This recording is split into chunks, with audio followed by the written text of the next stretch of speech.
If you haven't played Best Fiends, you're seriously missing out. Best Fiends isn't like other Match 3 mobile-style puzzle games. It's an action-packed adventure and a brain-boosting puzzle game all rolled into one. You play through an actual storyline, watching your fiends become more powerful the more levels you beat. So if you're tired of crushing the same old candy, give Best Fiends a try.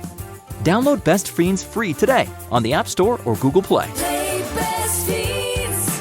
Download free. The following is a Hoop Ball presentation.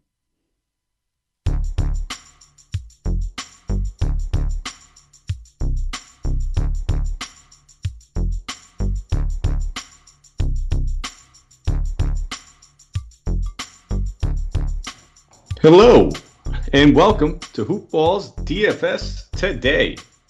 I'm your host, Mike Apaccia. It's Sunday, October 24th.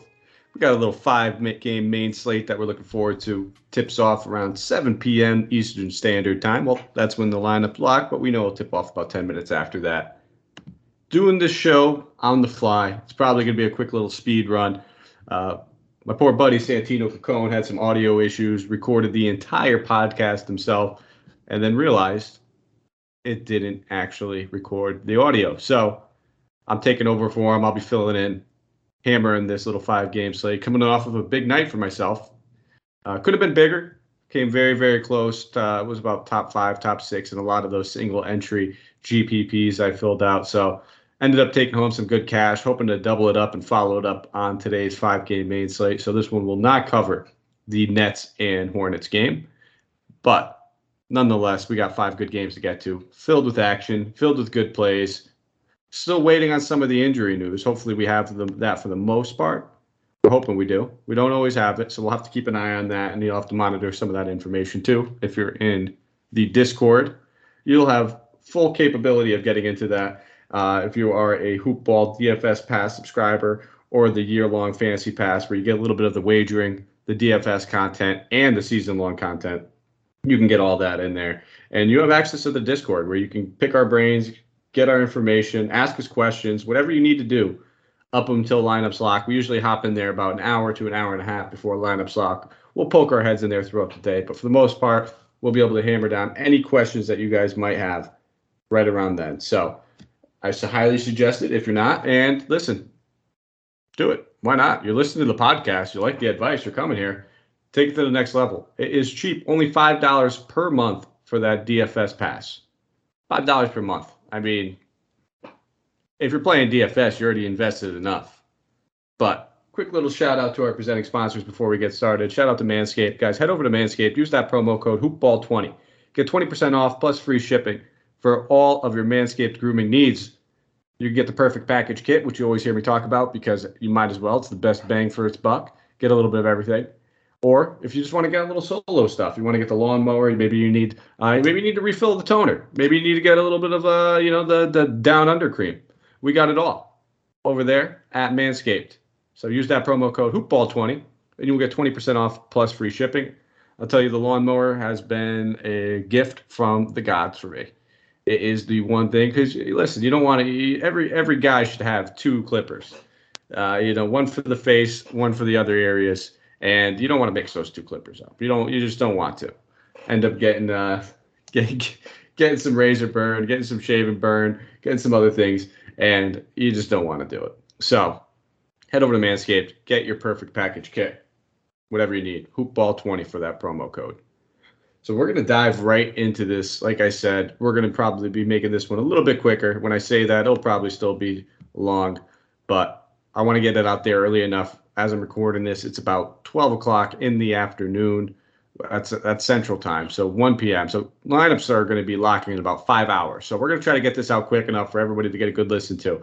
But we'll start off 7 p.m. Eastern Standard Time game. Boston Celtics traveling to Houston. They're taking on the Rockets in this one.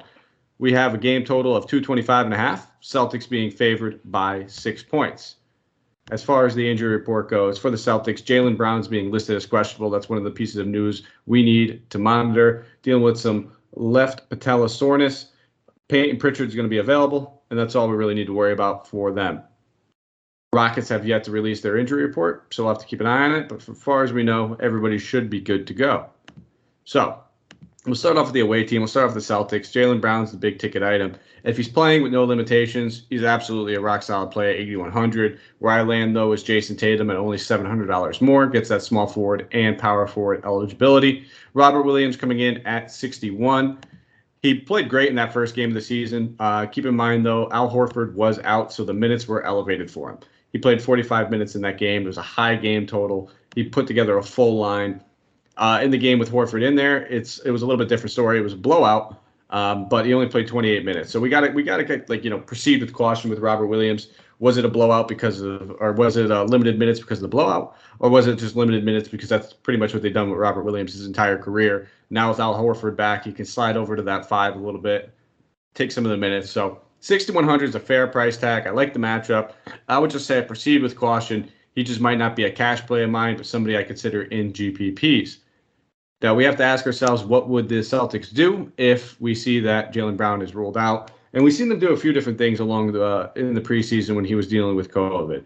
They started Romeo Langford in one game. They could just pop Jason Richardson into the starting lineup. They could do several things. I doubt they start Schroeder and then push Smart over to the 2, but it's definitely an option for him. So if it's Richardson that's drawing the start at 4,100, he's definitely a solid value play with dual eligibility at shooting guard and small forward on DraftKings. It's a great matchup. We expect an up-tempo game for the Celtics going against this Rockets team that's young, plays very little defense, and plays fast. So I would definitely consider Richardson and Tatum as top options. And then even Al Horford at 5,900, limited minutes in that last one, but did not limit his stat line. He only played 25 minutes. It was his first game back since he was dealing with COVID, so he can easily get a small bump from 25 to 30.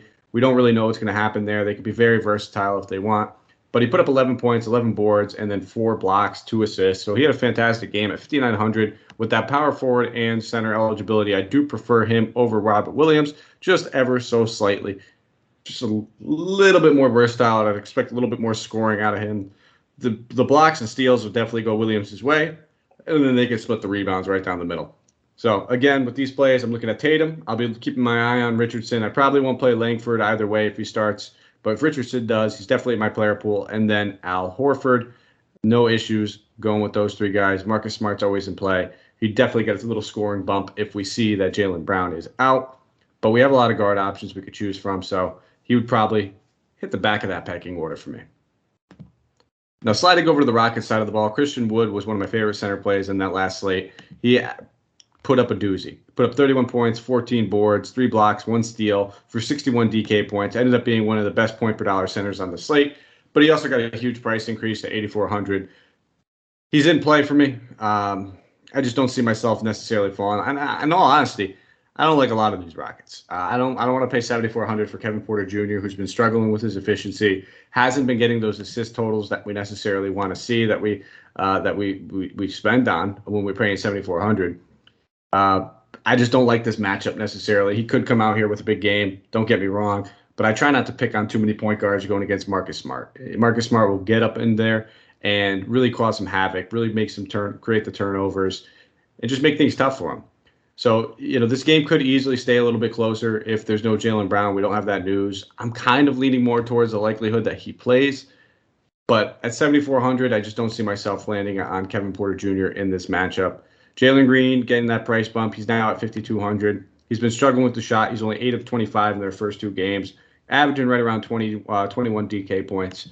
Don't see myself going to Jaylen Brown. So if anywhere that I do land, it would probably be Kevin Porter Jr., and I don't even feel too great about that. I'm not chasing that Jae'Sean Tate game either. So kind of where I'm at with the Houston Rockets. It would really just be a little bit of Kevin Porter Jr.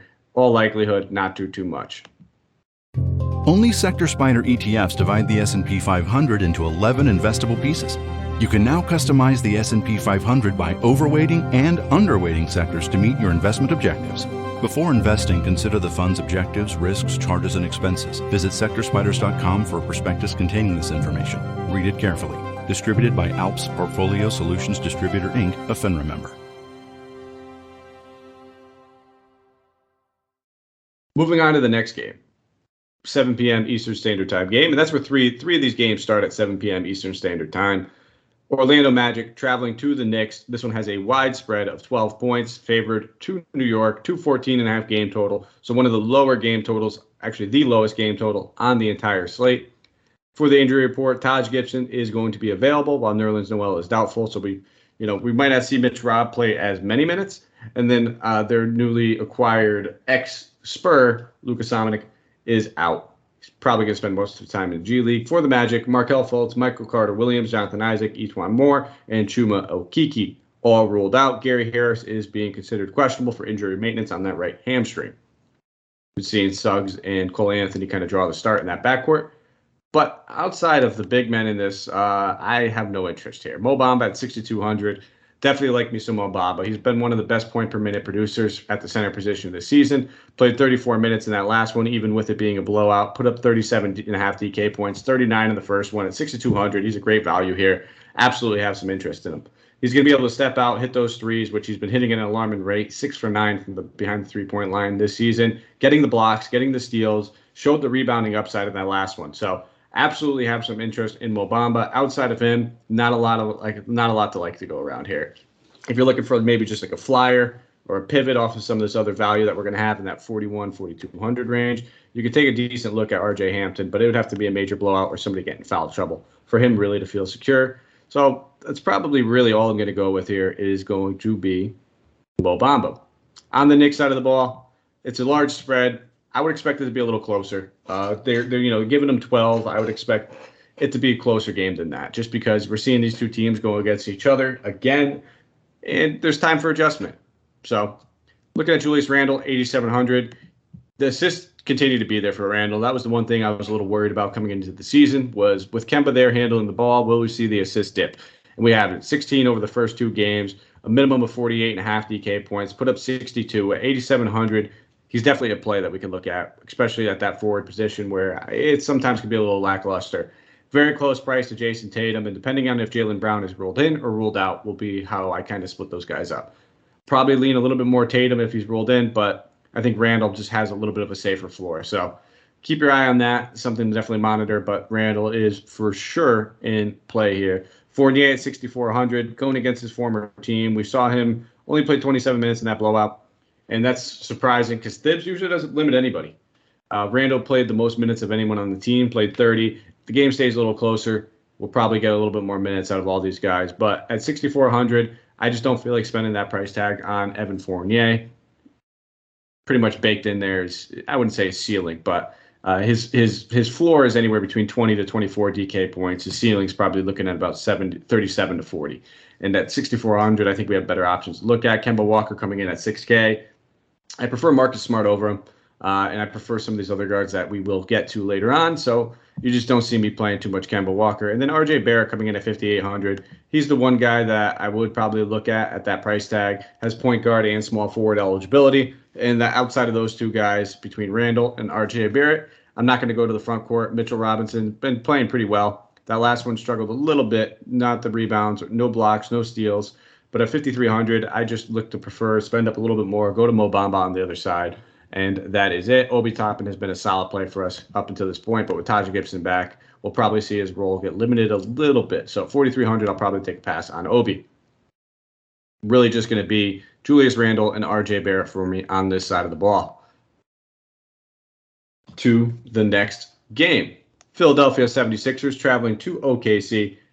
Taking on the Thunder, another wide margin here for as far as the spread. 8.5 points favored to Philly, 217.5 game total. The injury report is what we're going to be watching. Andre Drummond has already been ruled out to this point. Joel Embiid is questionable, dealing with right knee soreness. Shake Milton, Grant Riller, Ben Simmons, all out. So keep an eye on this Philadelphia 76ers squad because that's really what we're going to need to see. With no Drummond, and if Embiid gets ruled out, we're going to have one of the best value plays on the slate in this game, and that's going to be Paul Reed, in my opinion. So he's stone minimum at 3K. I'm keeping my eye on him. He'll probably still have a rock-solid role regardless, knowing that he's pretty much, I would say they're going to be their backup 5. And it could go to Bassi, don't get me wrong, but I just have a lot more faith looking at a guy like Paul Reed, who was a G League stud, great summer league guy, put up some big numbers in the preseason as well. He could just fill a box score. And at 3K, if he is playing even 20 minutes, I have a ton of interest in him. Outside of that, it's tough to make the call right now, but we're going to need to know what's going on with Embiid. If Embiid sits, I have a lot of interest in pretty much everybody in this Philly starting lineup. The usage will get spread around. The game will probably stay a little bit closer. Tobias Harris coming in at 7,800. Ton of interest if Embiid sits. If Embiid plays, I'll probably fade Tobias Harris simply because I'm a little worried about this game staying anywhere near fairly close. But he's been great so far this season, putting up at least 38.75 DK points in both games. You're paying for that at 7,800. So with no Embiid, I think you can really unlock that 50 DK point upside, which is what we're going to be looking at. Tyrese Maxey, Seth Curry, 5,800 for Seth, 5,700 for Tyrese. I think these guys, again, if Embiid plays, are very, very much in, or sits is very much in play. Seth Curry coming off a big one where he shot 75%. He was 4 for 4 from deep. Didn't put much up for counting stats, had some defensive stats, but 23 points, 2 blocks, 1 steal, 4 rebounds in that game against Brooklyn. I'm going to lean more Maxey, especially if Embiid sits. These guys, Maxey with the ball in his hands, he's getting the shot attempts, he's getting the usage. Last one, we didn't see any assists really or any rebounds, only 2 and 2 in that one. But I expect in this matchup against a very young and porous OKC team, we'll probably have more of those to go around. So Tyrese Maxey at 5,700, I think it's a very, very fair price, a very fair play. And if Embiid sits, he's definitely going to get a massive usage bump. And then the last guy I want to talk about would be Korkmaz. If there is no Embiid, we'll see him get some fair bench usage, playing right around 20 minutes. I think he makes for a GPP option, not somebody I would really consider, though, in your cash lineups.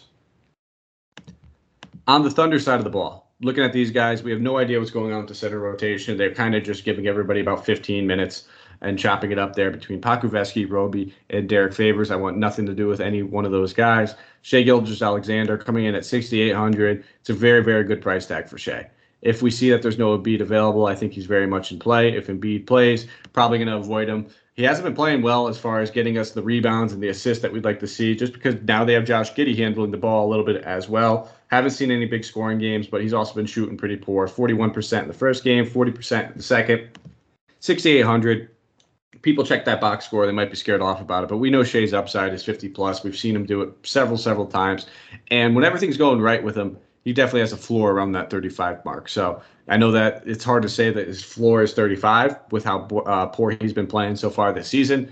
But in all reality, when things are clicking on all the cylinders through Shai like they should, and this team's actually not getting blown out by 45 points, he's got a good floor. So don't mind looking at Shai. Giddey is nothing more than a tournament flyer. His price tag's getting increased, but we're not seeing the usage or we're not seeing the actual results for it. Only played 20 minutes in that blowout in the last one, 29 in the first game, shooting 33 and 29% over those last 2 games, 1 for 3 from deep. But we've seen in the first game, he has that rebounding upside. We haven't seen the assist upside, mainly because his team can't score more than 90 points. Once we start seeing some guys being able to finish around the rim, we'll see him put it together. So don't give up on Giddey yet, but you just can't trust him in cash in this matchup. Outside of that, I'm probably not going to pay the 5,300 for Bazley in anything but a tournament. So for the most part, this whole OKC team is really, really risky in cash. I think they're all great tournament options. The only one I might even consider in cash would probably be Shai Gilgeous-Alexander. Outside of that, I'm just going to kind of leave these guys for other people. We have 5 games on the slate. We've talked about a few guys that we like already, and I will go with those options. Moving on to the 9 p.m. Eastern Standard Time game. But before we do, just a quick shout out to DraftKings and their sportsbook. Listen, if you're playing DraftKings and the sportsbook's available in your state, which it's quicker than ever becoming available in just about most of the states at this point, check them out. The NBA is back and an authorized sports betting partner with the NBA. That's DraftKings Sportsbook. The key to victory is a strong starting 5. New customers can bet just $5 on any NBA team to win their game. You heard me say it last night. Take the Bulls, and they won. And if you bet $5, and if they do win, you can win up to $200 in free bets on that sportsbook. So who am I looking at tonight? Well, I guess we're going to have to find out. But you can go Knicks. You can go Celtics. I would probably say Philly, Golden State, and then round out with LA. Those are the 5 teams I think are going to win tonight. And if you just bet $5 on any one of those teams and they do win, or any team, maybe I'm wrong. Maybe you want to go against me. No problem there. I'm a DFS guy. I'm not necessarily a wager guy. That would be in the wager pass. Hint. Go get it. And you can win $200 for just a $5 bet on that. So DraftKings Sportsbook, customers can also get some skin in the game with the new same game parlay. Combine multiple bets from the same game for a bigger payout. The more legs you add, the more money you win. DraftKings is safe, secure, and reliable. And best of all, you can deposit and withdraw your cash whenever you want. So Download this DraftKings Sportsbook app now. Use promo code NBA today. Bet just $5 on any NBA team. And if they win, you win $200 in free bets. That is NBA today at DraftKings Sportsbook. Download the app. Promo code NBA today. Moving on, Golden State, Battle of California, traveling to Sacramento, taking on the Kangs. For the Warriors, injury report, Andre Iguodala is being considered questionable. Jonathan Kuminga is out. Klay Thompson, James Wiseman will continue to be out. For the Kings, I think the monitor would be Mo Harkless. He is questionable. He sat out that last game, so we'll have to keep an eye on that. For a game total, 231 over under, with Golden State being favored by 3. So not as large as some might think. But we'll start off with Golden State, 11K, Steph Curry. The dude has just been shooting the lights out of the gym. Absolutely unbelievable. One of the highest point scorers in DFS so far. 65.5 in that last one, 58 in the game prior, triple-doubled in the first game, put up 45 points in the second one. Never going to tell you Steph Curry's not in play, but for me, honestly, on this slate, I just don't see myself having too many shares of him. It's a high salary to play, and he's going against this young rookie in Davion Mitchell, who he's already talked about it. His goal is to try to put the clamps on Curry as much as he can. He's a very, very smart, agile defender. He knows how to move his feet. He even mentioned how Curry is not just like a regular point guard where there's less ISO and he's coming off the ball. So he's going to have to fight around screens, and he seems like a guy that if there's anybody that can give Curry a little bit of a, trouble and just kind of bother him, it would be him. So at 11K, with some of these other mid-tier price range guys to go to, that's probably what I'm going to be looking at, whether it be Randall, whether it be Tatum. Maybe it's in that last game, we go to Anthony Davis or LeBron. That's kind of what I'm looking at. I'd rather end up getting, one of those guys, 2 of those guys in my lineup, having that extra 2K to spend on somebody else and upgrade somewhere else and just go with that. Draymond Green coming in at 7,000 is a totally different story, though. I like Draymond in this game. His minutes were limited in the first one, played 34 in that last one against the Clippers. This is another one where I think he could really take advantage of the matchup, especially if there's no Mo Harkless, and we see this team go a little bit smaller. Just a thought, he can definitely have a big one here. Put up 30 in that last one at 7K. This kind of feels like it could be a 40-point Draymond performance. So I'm definitely keeping an eye on him, keeping my player pool at that price tag. Outside of him, Jordan Poole coming in at 5,700. The minutes haven't been there. He tweaked his ankle in the first one, but the shot attempts surely have. Took 18 in the first one, 14 in that last one. I always talk about it. Shooting guards going against the Kings is something I like to target. If there's no Andre Iguodala, he surely will see another couple minutes and probably handle the ball a little bit more. So keep your eye on the Iggy news. That would just kind of bolster Jordan Poole a little bit more. I think he makes for a better GPP play than cash, but he's pretty safe, I feel, in both. Outside of those 2 guys, probably won't be playing too much Andrew Wiggins. Just never really play Andrew Wiggins, to be honest. He's at a very fair price tag at 6K. He, outperformed that outperformed that price tag in that last game against the Clippers. Took 15 shots. Just not somebody I'm overly excited about. His minutes creeped up just like Draymond. He had his limited due to conditioning because he didn't really practice with the team or play in any of the preseason games because he did not want to get the COVID vaccine. Ended up opting to get it so that he could play with his teammates. So wouldn't shock me if we see his minutes kind of, dip up a little bit, but still not somebody I'm overly excited about investing in. I think I'd rather go down to Poole for only $300 cheaper. And another guy to keep an eye on, if there is no Andre Iguodala, Otto Porter Jr. at 3,900 would make for a rock-solid value play. Definitely some risk associated to it. Minutes have been limited, not playing the role we expected, but he played 6 more minutes in that game against the Clippers than he did in the opening night game against the Lakers. With no Iguodala, I think he'd be a beneficiary with that because Damian Lee's been seeing a boatload of minutes for a guy coming off the bench. Played 29 minutes in both games. Don't really see him getting any more minutes with Iguodala out. Instead, I think that would kind of just shift over to Porter Jr. Maybe a little bit goes to Bjelica as well. On the Kings side of the ball, De'Aaron Fox coming in at 8,300. I mean, it's definitely getting a decrease in salary compared to where he's been. That opening night salary was just absurd at 9,300. We couldn't have paid that for De'Aaron Fox. At 8,300, I definitely think he comes into consideration. 19 shot attempts in that last one, 22 in the first one. He's been shooting the ball poorly. Didn't even hit. Was 0 for 5 from 3 against Utah, but that's a tough matchup. So with the amount of usage this guy's getting, with the shot attempts being there, I like this matchup for him. I'm definitely going to have some interest in Fox at the point guard position.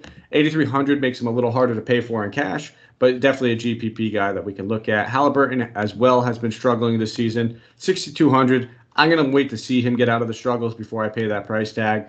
Same thing with Buddy Hield. We might see him start if there's no Harkless. He took 21 shot attempts, so with no Harkless, I'll have interest in him at 63, especially in this Golden State matchup where we could just see everybody kind of pistol peating their way from downtown.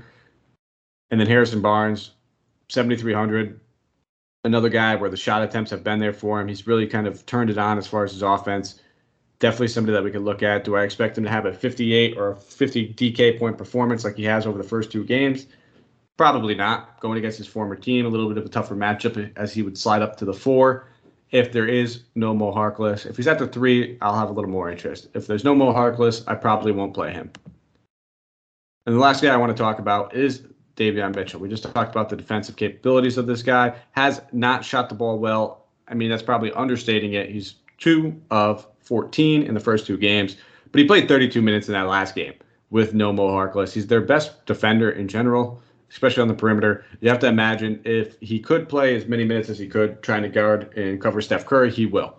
So somebody I'm going to keep an eye on. Oh, and actually, I made a mistake in that last one. It was actually Terrence Davis, I believe, that drew the start, not Buddy Hield. They continue to take him off the bench, but just because Terrence Davis draws a start does not make him more viable. He still only played 20 minutes. It was Hield and it was Mitchell that got the big increase in minutes. So the guys I'll be looking at in this one, Fox, regardless of who plays and who doesn't, is very much in play. Barnes, I'll have more interest if Harkless does play. And then I'll be looking at Buddy Hield and Davion Mitchell if Harkless does not play. Final game of the night, Memphis Grizzlies travel to LA. They're taking on the Lakers. 9:30 Eastern Standard Time game. As far as the injury report goes, for the Lakers, Trevor Ariza, Wayne Ellington, Taylor Horton-Tucker, Kendrick Nunn all out. Grizzlies have yet to submit their injury report as of now. Second half of a back-to-back, but we pretty much know what's going on over there. So we'll start with the away team. A couple of these guys won me some pretty good money last night, and it's the stupid cheap value that finally got a price increase, but not priced up enough. And that's DeAnthony Melton, Desmond Bane, both these guys coming in at 4,200. You know, we're waiting for the bad game to maybe come around to one of these guys, and maybe it does. But at 4,200, I think even with their floors, we could definitely consider him. As Melton's playing over 30 minutes like he has in the first 2 games, he's a near stone cold lock at 4,200. That's just way too cheap for a guy that can stuff the stat sheet with his points, his rebounds, his assists, and he's yet to even get a blocker or steal on the season. And he's the guy to guard that these will happen. He blocks good shots for a guard. He gets the steals. Normally, a guy with playing 30 minutes, I would assume he's going to average close to 2 steals a game. So I have tons of interest in Melton. And same thing with Bane. He's playing 30-plus minutes in this, 15 shot attempts or more in the first 2 games, shooting the ball well from 3, 6 of 16. So sign me up. I have no issues looking at both these guys. In fact, I'll probably have one, if not both of these guys, in just about every single my lineup. Maybe you could fade them in GPPs if you're trying to differentiate yourself and kind of fade that chalk value. I get that. You got to do that sometimes. But in cash, it's really tough to ignore these guys. John Morant, 9,200, too priced up for me. I just prefer De'Aaron Fox for $900 less. Won't do that. And then Jaren Jackson Jr., Steven Adams, Kyle Anderson. Out of these 2 guys, Steven Adams would be my guy. It's a back-to-back. He only played 27 minutes against the Clippers. Still came out and put up almost 40 DK points. I was worried about the minutes in that game simply because we've seen the Clippers try to play small several times and take centers off the floor, and it kind of worked. But when he was on the floor, he absolutely crushed. Steven Adams looks great this season. He looked great all preseason. I don't think this is anything to do with him just hitting a new gear. I think last season he struggled playing alongside of Zion. Didn't have the ability to kind of grab as many boards as we'd hoped for Steven Adams because Zion does that. With Jaren Jackson Jr. alongside of him, Jaren Jackson plays further away from the basket, especially on offense, where now Steven Adams has this paint all to himself. 5K for Steven Adams, I think, is an absolutely fantastic play. Absolutely fantastic, especially against this Lakers team where we know they're going to play big. I mean, they should just start Davis at center, but they probably won't. So keep an eye on that. And then Kyle Anderson, 5,400. No real interest in him. Not playing the minutes I want to see. Not getting the usage I want to see. His best stats came with him playing the 4. Really just playing primarily the 3 this season. On to the Lakers side of the ball. Anthony Davis, 9,400. Absolutely crushing it so far this season. He's averaging about 54 DK points, 50 in that last one against Phoenix. The shot attempts are there. The rebounds are there. The blocks, the steals, everything we want to see from Davis has been there. And listen, if he shifts over to the 5, you will only see better stats from him. So I think Davis is probably one of my favorite options to spend up on. Kind of one of the reasons why I don't see myself getting too much Curry.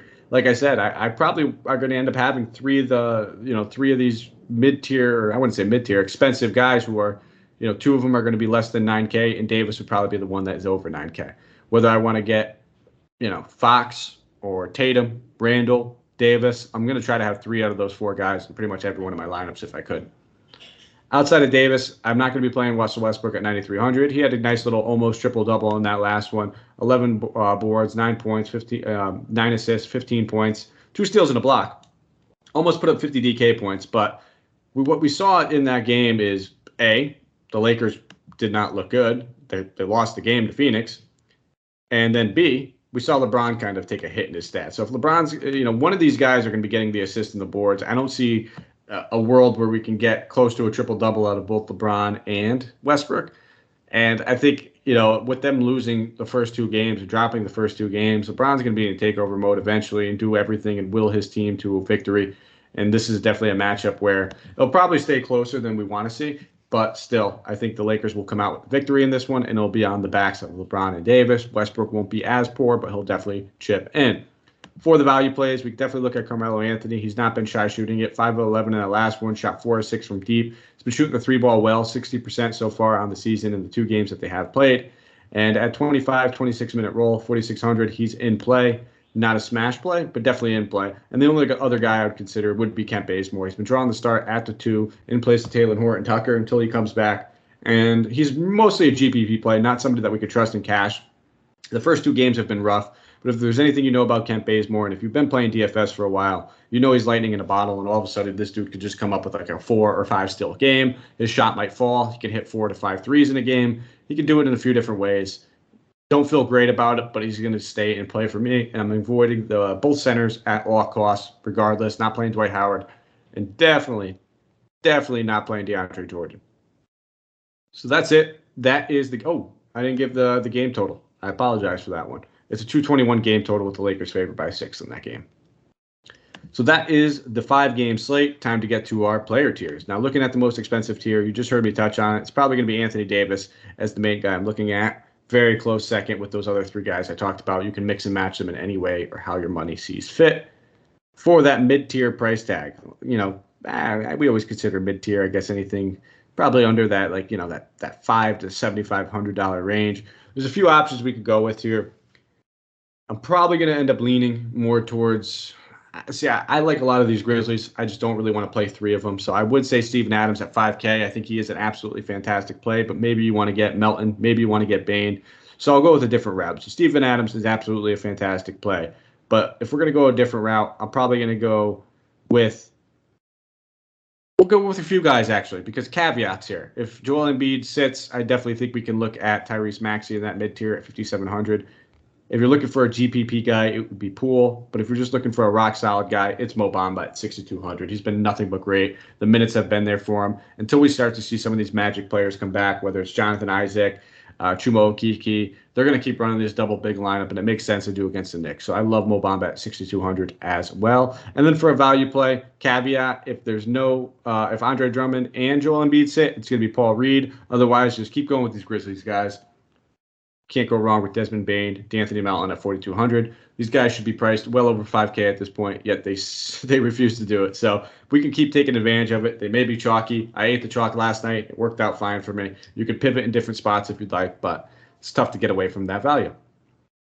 And that's it. That's all we have today. So I tried to do a little speed run, 32-minute podcast or so.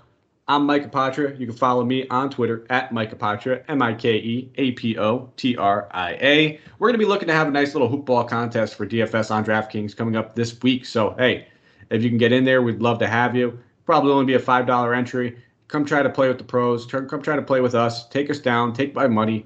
I would love for it to happen. I love seeing our listeners win money. So if you happen to take down any contests or anything, have a nice night. Share it on Twitter. Tag us in it. We'd love to see that kind of stuff. And then if you could, give us a thumbs up and a rate and review. 5 stars on iTunes, Stitcher, Spotify, iHeartRadio, wherever you might be listening to this.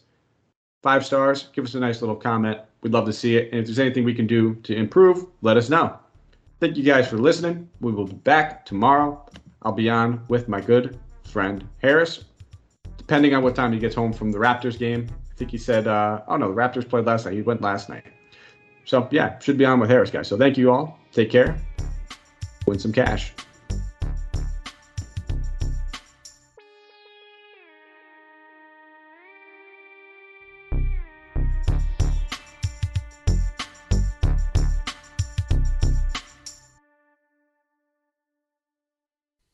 This has been a Hoop Ball presentation.